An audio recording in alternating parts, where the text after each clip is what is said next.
Em nome do Pai, do Filho e do Espírito Santo. Amém.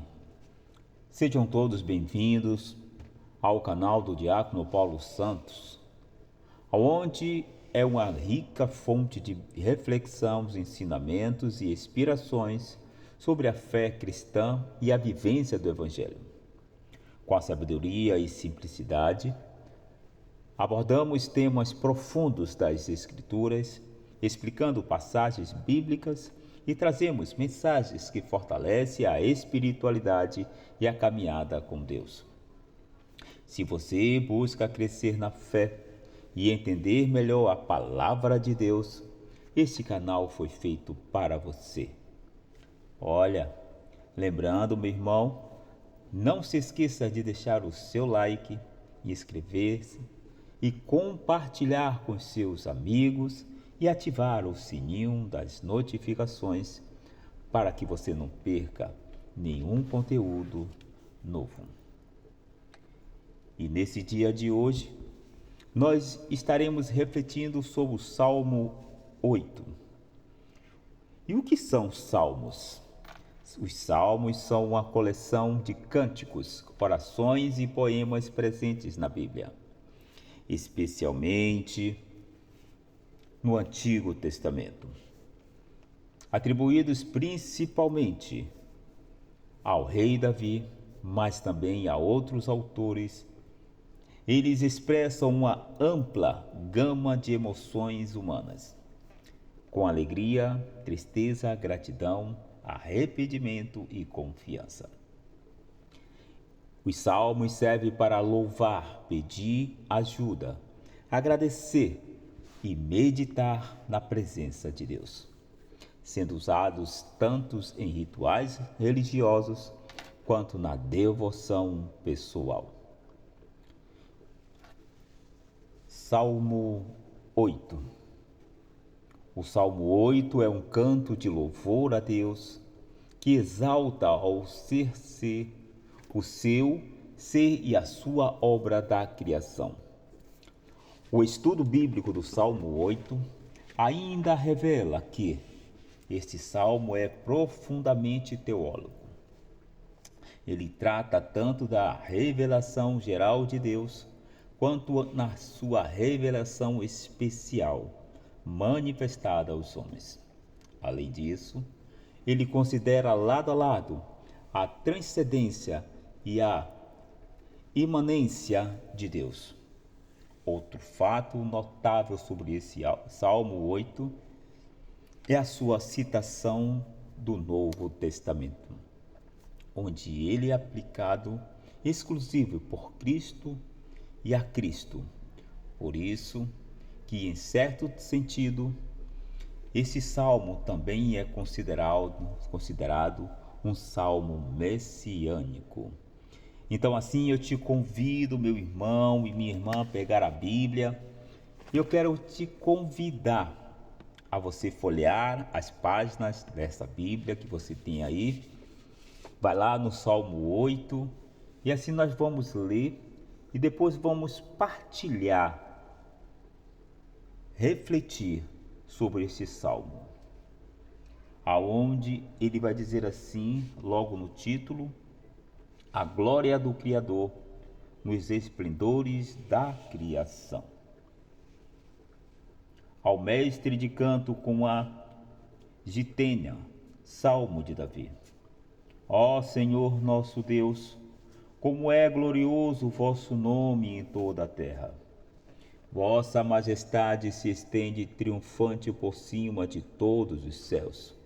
Da boca das crianças e dos pequeninos sai um louvor que confunde vossos adversários e reduz ao silêncio vossos inimigos.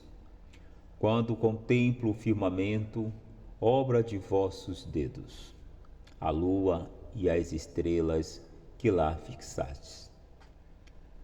Que o homem, digo então, para pensardes nele, que são os filhos de Adão, para que vos ocupeis com eles. Entretanto, vós o fizestes quase igual aos anjos, de glória e honra coroastes. Deste-lhes poder sobre as obras da vossas criação, vossas mãos. Vós lhes submetestes todo o universo, rebanhos e gados, até os animais bravios, pássaros do céu e peixe do mar. Tudo que se move nas águas do oceano. Ó Senhor, nosso Deus, como é grandioso o vosso nome em toda a terra. Palavra do Senhor, graças a Deus.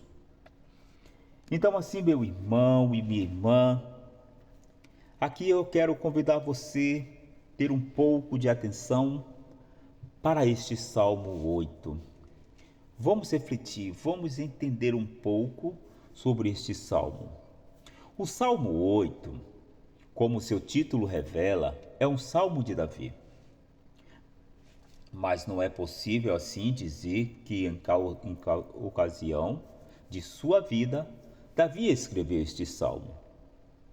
O mesmo título ainda indica que o Salmo 8 foi direcionado ao mestre de canto, o que implica que este era um salmo usado na adoração pública de Israel. Então assim, um esboço do Salmo 8 pode ser organizado da seguinte maneira: o louvor introdutório sobre a glória de Deus, que é o homem, e o louvor final sobre a glória de Deus. Então vamos iniciar essa reflexão sobre o louvor introdutório sobre a glória de Deus. Vejamos bem, meus irmãos e minhas irmãs, o Salmo 8 começa com uma declaração de louvor a Deus. O salmista inicia o salmo se dirigindo a Deus por seu nome da aliança, Yeshua. Imediatamente, após citar o nome pessoal de Deus, o salmista ainda acrescenta outro título que denota a soberania de Deus como governador de todas as coisas. Ele diz assim: ó Senhor nosso.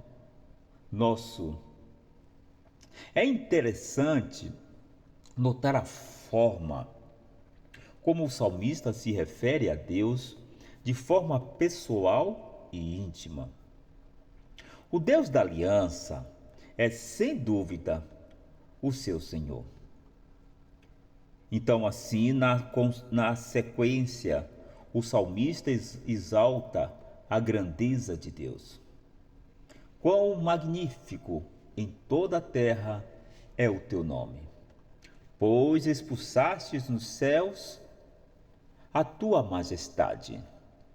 Expuseste nos céus a tua majestade.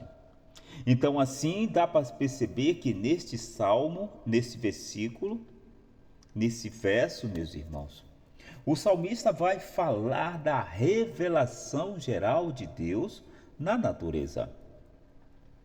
O salmista diz que o nome de Deus, que nesse contexto significa o caráter de Deus, que revela a sua pessoa, como todos os seus atributos, é magnificado com toda a terra, em toda a terra, bem como a majestade divina está exposta nos céus. Então, assim, meus queridos irmãos, mais aqui, mais uma vez, é importante enfatizar a forma como o salmista coloca todo esse conceito num único verso. O Deus transcendente, cuja glória preenche os céus e a terra. É o Deus que relaciona de forma pessoal com seu povo, de modo assim que podemos certamente, meus irmãos, dizer que Ele é o nosso Senhor. Então assim vamos prosseguir, meus irmãos, nessa reflexão, nesse estudo desse Salmo 8. O louvor à glória de Deus não está apenas nas alturas, com a exposição de Sua Majestade nos céus, mas também está na boca dos pequeninos. Sim, sim, meu irmão, Deus colocou o seu louvor na boca dos recém-nascidos e pequeninos. Está lá no versículo 8 desse salmo. O Senhor Jesus citou essa verdade após ser purificado no templo em Jerusalém. Aonde é que nós vamos ver isso? Está lá em Mateus capítulo 21, versículo 16. Então, o contraste que o salmista faz neste verso também é notável. Ele coloca um lado aos débeis, pequeninos e recém-nascidos, e de outro lado, os considerados fortes, adversários, inimigos e vingador. Parece que seu objetivo é contrastar aquele que é totalmente dependente de Deus e aquele que pensa ser autossuficiente. Olha, no entanto, o louvor na boca dos pequeninos pode silenciar os poderosos e derrotar os inimigos de Deus. O combate entre Davi e Golias é um exemplo prático disso, que está lá em 1 Samuel, capítulo 17, versículo de 33 a 43. E assim a gente vai ver o segundo ponto. Que é o homem? Que é o homem? Olha, nessa sequência do Salmo 8, Davi coloca a ênfase na obra da criação de Deus. No entanto, em nenhum momento ele perde de vista a grandeza do Criador. Ele, nesse sentido, ele lança a mão do antropornofismo para falar da vastidão do universo como obra do dedo de Deus. É fácil perceber, meus irmãos, como assim o salmista Davi coloca a grandiosidade do universo como algo insignificante diante da onipotência de Deus. E se assim em seguida, o salmista começa a falar do homem, sim, de nós. Primeiro ele posiciona o homem em seu devido lugar. Quem é o homem?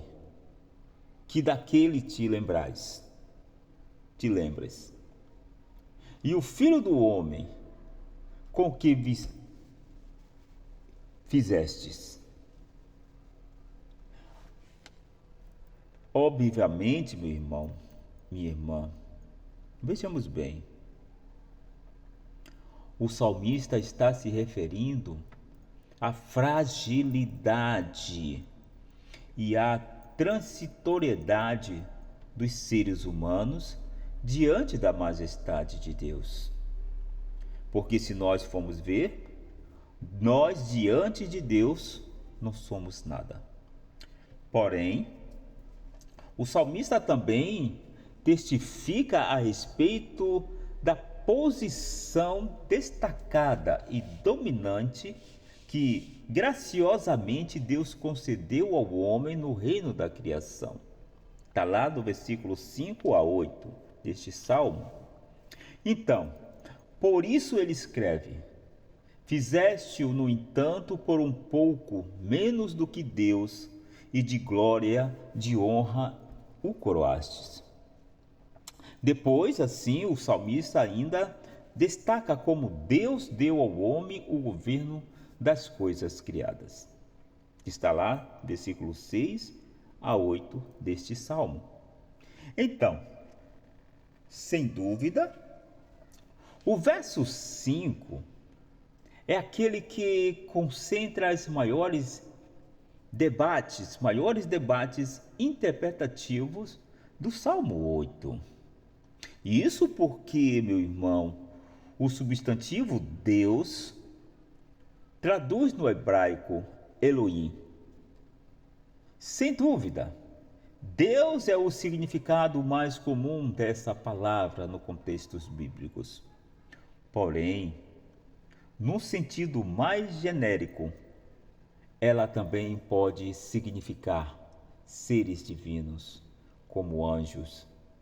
Então aqui a pergunta é: o salmista diz que o homem foi feito por um pouco menor do que Deus, ou que o homem foi feito por um pouco menor que os seres celestiais? As traduções bíblicas se dividem entre as duas opções. Se a primeira opção estiver correta, então, obviamente, o salmista tem em mente a teologia do Gênesis capítulo 1. E seu objetivo é testificar a doutrina, meu irmão, bíblica, de que o homem foi feito à imagem e semelhança de Deus, para ser seu corregente sobre o restante da criação, que está lá em Gênesis 1, versículo 26.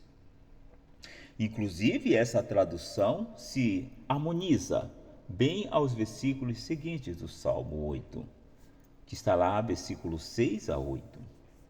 Então, mas também há apoio para a segunda opção. Sim, a Septuaginta, a versão grega no Novo Testamento, traduz a palavra Elohim. Esse verso como que significando anjos. No Novo Testamento, a Epístola aos Hebreus segue essa mesma tradução, meus queridos, ao aplicar essas palavras a Cristo, lá em Hebreus capítulo 2, versículos 7 a 9. Então, além disso, o escritor de Hebreus entende a expressão por um pouco, como que significando por pouco tempo. Seja como for, o que é certo é que nesses versos Davi fala do homem como a coroa da criação de Deus. Mas é ainda mais importante entender a forma como o Novo Testamento aplica esses versos a Cristo, como o homem perfeito que restaurou o domínio sobre toda a criação, fazendo assim certo o que Adão fez de errado. Está lá em 1 Coríntios, capítulo 15, versículo 27. Lá em Efésios, no capítulo 1, versículo 2. Lá em Hebreus, capítulo 2, versículo de 6 a 8. Todas as coisas estão indiretamente sujeitas ao Cristo coroado de glória e honra. E por intermédio deles, os redimidos também são convidados a participar do seu governo. Está lá em Romanos, capítulo 5, versículo 17 a 21. Também em Apocalipse, capítulo 1, versículo 6. E Apocalipse, capítulo 20, de 1 a 6. Então, assim nós iremos já para o terceiro ponto, o louvor final sobre a glória de Deus. Vejamos bem, meus irmãos, preste atenção. O Salmo 8, ele vai assim terminar da forma como começou. No versículo final, o salmista repete as palavras do verso inicial. Ó Senhor, nosso Senhor, Senhor nosso, quão magnífico em toda a terra é o teu nome.